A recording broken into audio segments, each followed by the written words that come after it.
между Россией и Китаем в условиях глобального изменения климата и геополитических взаимосвязей.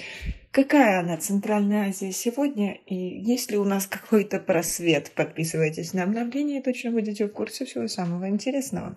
На конференции, посвященной Центральной Азии, правозащитники и ученые подробно рассказали о проблемах, накопившихся в регионе, на решение которых уже нет времени, а организатор мероприятия назвал жителей 5 стран заложниками внутреннего авторитаризма и геополитического давления. Спикеры, выступавшие на конференции, посвященной Центральной Азии, пытались найти что-то хорошее, что могло бы сказать о регионе, или, по крайней мере, что-то не совсем плохое. Некоторые эксперты отмечали, что возможностей для трансформации и адаптации становится все меньше на фоне геополитических изменений в результате усиления Китая и войны России в Украине. А климатический кризис, по-видимому, развивается в регионе даже быстрее, чем в большинстве других уголков мира. Многие согласились с тем, что с момента обретения независимости в 1991 году 5 государств Центральной Азии добились различных успехов. Однако они подчеркнули, что эти достижения не так значительны по сравнению с вызовами, стоящими перед регионом, которые только усугубляются его визитными карточками, системной коррупцией и авторитаризмом. Это беспрецедентное мероприятие, в котором приняли участие как общественные деятели, так и ученые, собрало более 200 экспертов в крупнейшем городе Казахстана. Они оценили различные страны по их плюсам и минусам, но о минусах они говорили намного больше.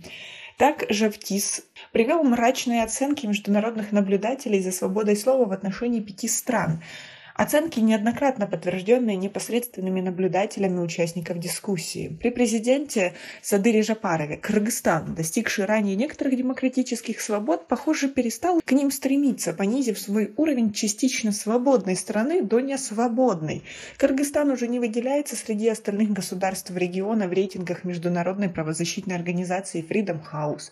И после того, как за годы независимости в стране свергли 3 президентов, многим кыргызстанцам больно видеть, как в одночасье исчезают их с таким трудом завоеванные демократические права. Узбекистан стал еще одним большим разочарованием в области прав после появления ограниченных свобод вслед за смертью диктатора Ислама Каримова, правившего страной более четверти века.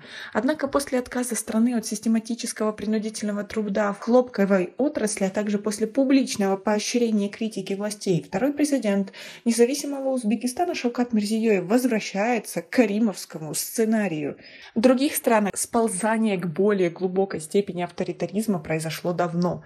Таджикская журналистка Хумайро Бахтиёр, живущая в Европе, призвала людей считать самой репрессивной страной Центральной Азии Таджикистан, а не Туркменистан, подробно описав длительную кампанию правительства против любого намека на политическую оппозицию, независимые СМИ и гражданскую активность. Кампания, по словам Бахтиёр, началась примерно с 2010 года.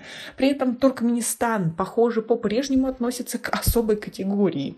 Руслан Митиев, главный редактор сайта Turkmen-News, рассказал участникам дискуссии, посвященной свободе СМИ, что страна объявила войну интернету, приступив к созданию своей внутренней сети в северокорейском стиле. По словам Митиева, в Туркменистане заблокировано около 3/4 всех веб-сайтов.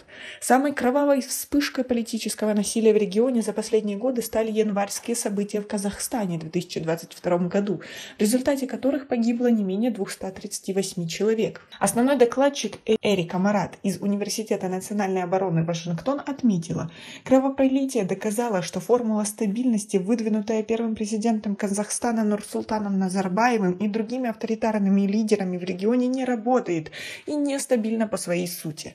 Она была основана на связях элит, а не на институтах, утверждает Марат.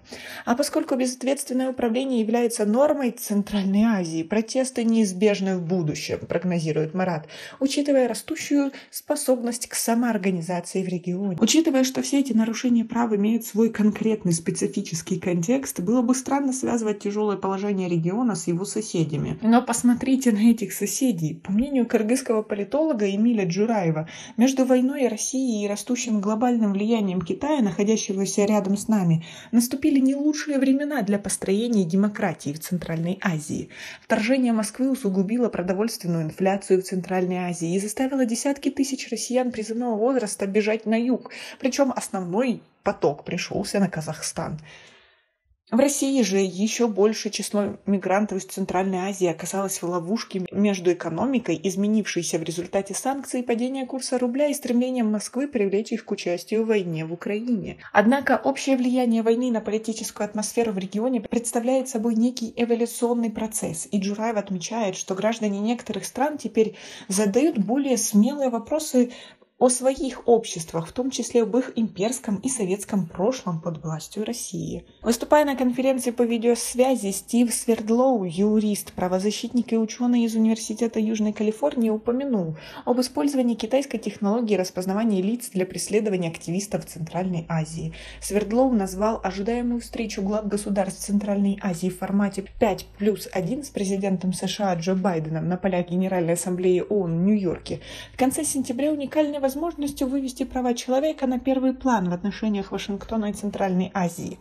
Но захочет ли Вашингтон, стремящийся к достижению консенсуса по вопросам, связанным с войной в Украине, таким как соблюдение санкций против Москвы, решать эту проблему? И в какой степени западные доноры и международные организации, предполагаемые союзники гражданского общества в регионе, выполняют свой долг перед своими партнерами во все более недемократических условиях? Областей, в которых пересекаются неэффективное управление на местах и сложная геополитическая обстановка, много, но трудно назвать что-то более актуальное еще и чем изменение климата.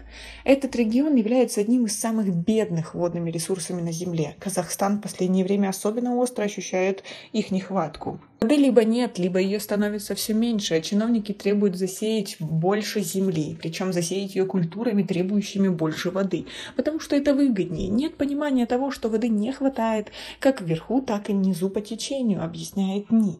Проводя аналогию с авторитаризмом относительно экологических проблем региона, Ни заявил, что изменение климата приведет к дискриминации, преследованиям и даже пыткам жителей Центральной Азии, если правительство и общество не смогут выработать общий устойчивый ответ на эту проблему.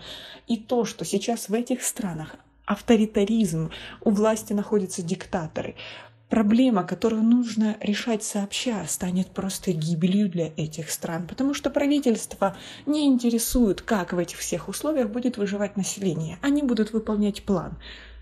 И тогда начнется самое худшее. А как вы относитесь к таким мнениям? У нас пока на этом все. Оцените наше видео подпиской и лайком. До скорой встречи.